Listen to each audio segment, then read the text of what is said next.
I had a 60-pound bow, which is very high velocity. Seeing how the robot's the only thing that was causing me harm, I shot the chest area, and it has the velocity of a rifle at that distance.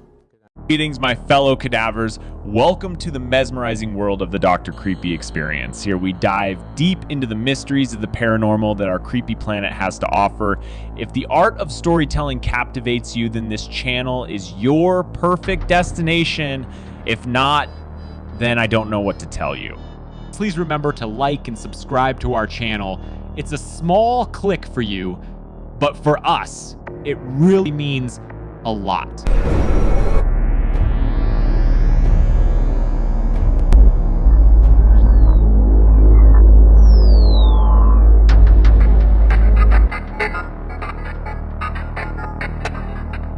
Once upon a time, on a not-so-spectacular evening of September 4th, 1964, a trio of intrepid outdoorsmen, Donald Shrum, Vincent Alvarez, and Tim Trueblood decided to embark on a hunting adventure in the Tahoe National Forest near Cisco Grove, California. They were all-season bow hunters and not just weekend barbecue grillers. After setting up a decent enough camp, they found themselves on a deer-seeking mission. And maybe it was the thrill of the wild or just the fact that they'd watched too many Tarzan movies, but they decided to venture deeper into the woods under the rapidly approaching cover of night with a plan to reunite back at the camp in the morning.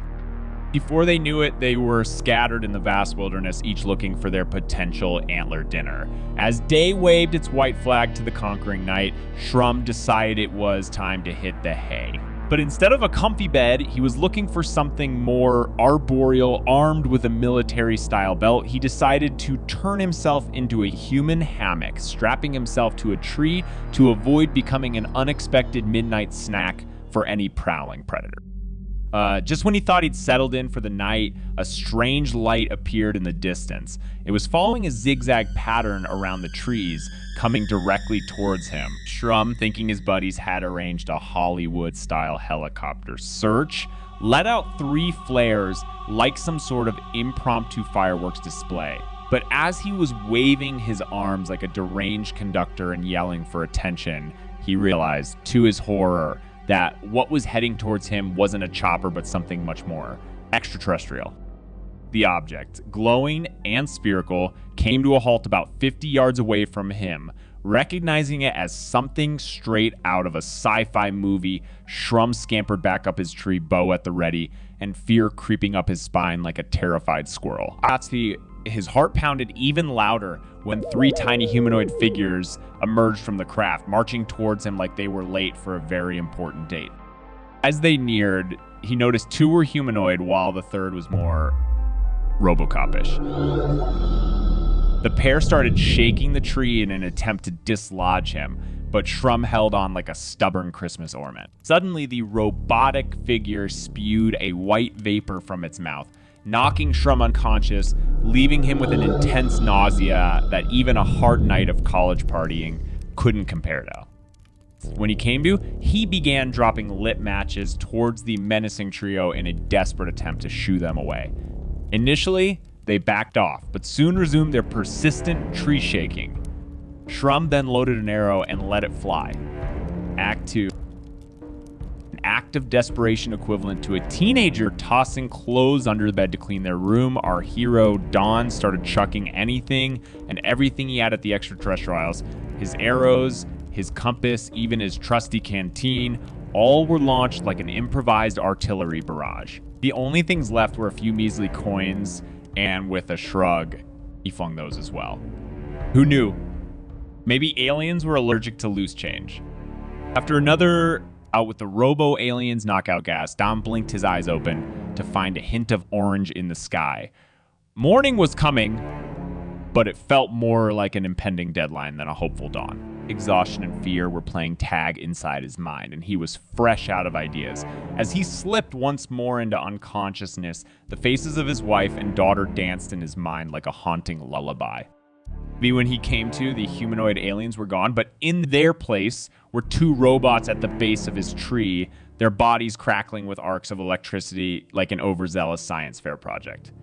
It was as if they were pooling their energy for something big. He tried to scramble higher, but a sudden drop in air temperature made it feel like he'd accidentally climbed into a freezer. Struggling to breathe, he felt the edges of his consciousness fading. His thoughts turned morbid, wondering who would find his body, who would attend his funeral, and how his little girl would take the news. A cloud of cold white smoke hit him, and then darkness. Surprisingly, Don woke up and, lo and behold, the alien circus had packed up and left town. The ship was gone, the creatures were gone, and most importantly, the robots were gone. He dropped from his tree feeling as if he'd just run a marathon while simultaneously solving a Rubik's Cube. Staggering back to the rendezvous point, he found his friends who were probably wondering if he'd taken a detour to Vegas. On hearing Shrum's wild tale, they did a return trip to the encounter site, finding several fired arrows and charred clothing that had seen better days. Alvarez, who'd seen the craft himself, had no trouble believing the story. Shrum's mother-in-law shared the intriguing incident with her friend, who happened to be an astronomer. It's quite fascinating, don't you think? When faced with an extraordinary tale involving unidentified flying objects and robotic humanoids, who better to share it with than someone who spends their time gazing into the vast expanse of the cosmos, contemplating the mysteries of the universe. It's kind of like telling a fisherman about the giant fish you caught but couldn't bring to shore. They have both the knowledge and the interest to appreciate the extraordinary nature of the incident. So in this case, the astronomer was certainly the right audience. It does make one wonder, though, how that conversation might have gone, doesn't it? The astronomer would immediately contact the nearby McCline Air Force Base in Sacramento, and he would inform them of the account and the location of the tree. Act 3. See you within days. 2 investigators from Wright-Patterson AB in Ohio descended on the scene like a couple of super sleuths straight out of a noir film. Their names, Captain McLeod and Sergeant Barnes. Not exactly Sherlock Holmes and Dr. Watson, but they certainly fancied themselves as something close. They were so serious about their mission, they bypassed the offer of meeting Don at his house, opting instead for a vacant rental. Why the rental, you ask? Well, apparently the ambience of empty houses really gets their detective juices flowing. They told Don to come alone. A classic move, right? So Don, ever the obedient participant, showed up solo at the eerily vacant house. The only furnishings, a table and 2 chairs, minimalist decor, or just another attempt to add to the mystery, you decide. Their main aim was to control the setting and hear Don's story without his family around. After all, they were the Air Force. They needed to get to the bottom of this. They even whipped out a reel-to-reel tape recorder, the height of technology at the time, to make sure they didn't miss a single detail of Don's 12-hour-long alien encounter. They grilled Don with questions about the creatures as if they were planning a blind date with them. What did they look like? What was their height, skin texture? Were they more chiseled granite or soft velveteen? And the clothes, fashion forward or extraterrestrial chick, how did they move? Did they moonwalk or just shuffle awkwardly? Any fancy gadgets or tools they had. They wanted to know all about the spaceship too. Its shape, visible features like lights and markings. Was it more Star Trek or Star Wars? How did it maneuver? Was it a smooth ride or more of a bumpy roller coaster? They even want to know the details of Don's heroic defense against the attack. Did he play the part of a valiant knight, or was it more of a slapstick routine? Which creatures did he target? The tall ones, the short ones, or the ones with the weird antennas?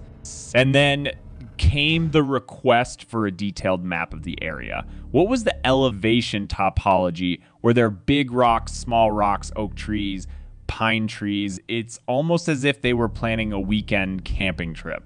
Once they had collected all the details, and probably a few extraneous ones too, the investigators decided to switch gears. Suddenly, they were no longer the friendly neighborhood detectives, but hardcore interrogators. They started offering alternative scenarios for what happened, because who doesn't enjoy a good plot twist, right? Act 4. Don proclaimed to the investigators in the most dramatic fashion, "I saw what I saw." His voice echoed in the vacant room, bouncing off the bare walls. He insisted he was telling the truth and even presented an arrowhead, now sporting bits of metal from its intimate encounter with the robot. The Air Force, in an epic plot twist, snatched the arrowhead as evidence, and just like a magic trick, Don never saw it again. The investigators then vanished without a trace, leaving Don with nothing but his memories and a missing arrowhead. Fast forward to rifle season, and our hero, Don, decided to revisit the scene of the extraterrestrial encounter. To his surprise, there was an orange circle around the tree. Not exactly a subtle marker, was it? The area had been raked clean for about 50 feet around the tree, still sporting rake marks and a few discarded cigarette butts. The Air Force's calling card? No doubt. It was clear as day that they had swooped in and cleaned up after their alien friends. Sadly, the encounter took a toll on Don. He developed anxiety and severe PTSD that manifested in walking nightmares for about a year. Even the innocent hoot of an owl was enough to send him into a panic attack. His welding skills, once a source of pride, declined and he lost his job. His family teetered on the brink of bankruptcy and had to move in with relatives in Arizona. He could have sold his story or written a book, but he chose not to. The poor man even started doubting his own sanity, fueled by his neighbors' whispers and sideways glances. Just when he started recovering, about 14 years later, the phone rang out of the blue. Don's case was picked up by groups like Nightcap and MUFON, who were rummaging through old files. Hollywood, ever on the hunt for a sensational story, caught wind of Don's tale and featured it on an NBC special called Project UFO. A Freedom of Information request was filed, and after a couple of years, they finally released the file. And guess what? The file was about as helpful as a chocolate teapot. It dismissed Don's encounter as a psychological hoax or delusion, even though it contained a signed affidavit from Vincent Alvarez, who claimed to have seen a craft descending toward Dellon's area at the time of the event. In the mid-2000s, Don found his voice and started talking about the encounter. In 2011, his story was immortalized in a book. Now let's listen to Don's chilling account of his encounter back in 1964 to author Ruben Uriarty. Let's listen. Thrashing through the brush in probably 5-10 minutes, these two humanoids come out of the brush, and they kind of broke some of the brush off and was looking at it. And then they came straight underneath the tree and looked up at me. And I knew right then I was fingered. They found you? Yeah, they found me. Can you describe them for us? That was briefly what they were. Yeah, they looked like 4 to 5 feet. Of course, I'm looking down at them, so they'd be shorter than they probably are. And they had a silvery, like a one-piece suit on, and it seemed like it had the joints, puffy joints, on the shoulders and the elbows, and the legs I didn't see that clear. Were you able to see their faces?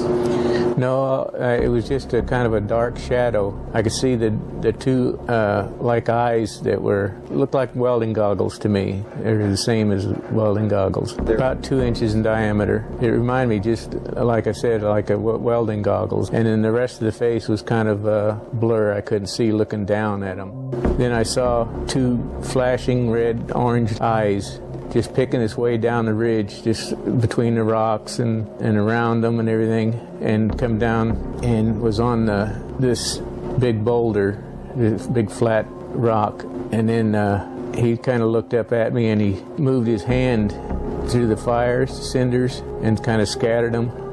Then he come down up on the rock. He was about 7 feet from me, and then he touched his mouth, and kind of a steam vapor come out of his mouth, and it lit up his face so I could see some detail.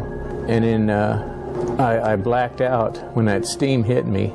Kind of took the air from me, and I'd gasp for air and then black out. And I fell over my bow. That's the only thing that kept me in the tree. And then, so I figured they were out to get me then. The eyes of this other creature, like the robot, what did that look like to you? It had kind of like fire. It's kind of a orangish, reddish orange, or yellowish orange. It kind of flickered like fire. And they're about the same diameter, as about 2 inches in diameter as the humanoids. I had a 60-pound bow, which is very high velocity. Seeing as how the robot's the only thing that was causing me harm, I shot the chest area, and it has the velocity of a rifle at that distance, because I'm only about 7-8 feet from him.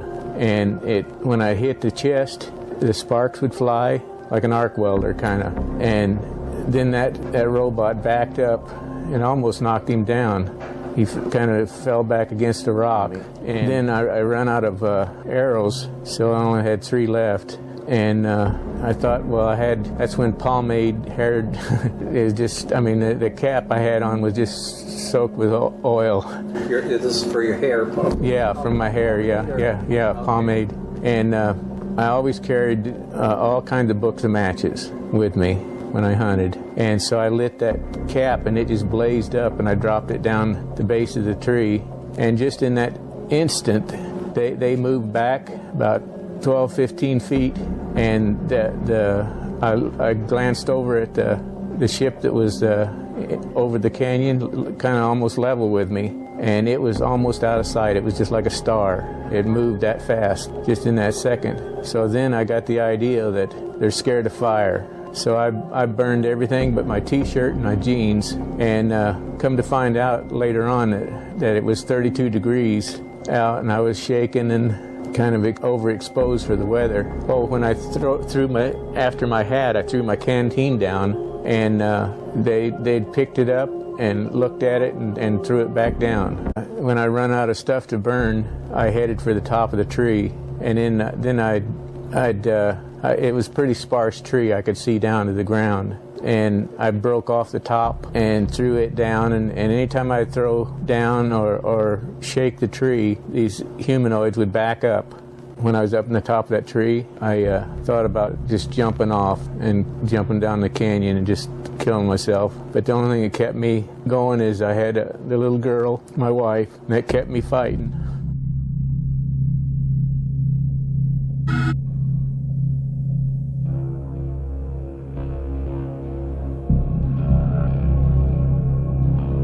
And that wraps up our deep dive into the intriguing Cisco Grove UFO incident involving Don Shrum. What an incredible tale, isn't it? But now we want to hear from you. What do you make of this event? Do you think it's a case of an extraterrestrial encounter, or is there a more earthbound explanation? Share your thoughts, theories, and insights in the comments below. We're eager to spark a conversation with you all. Lastly, if you enjoyed this video and want to stay up to date with our latest explorations into the unexplained, make sure to hit that subscribe button and the notification bell so you never miss an episode. This is your platform for all things mystery. Let's continue the journey together. Until next time, keep questioning the cosmos.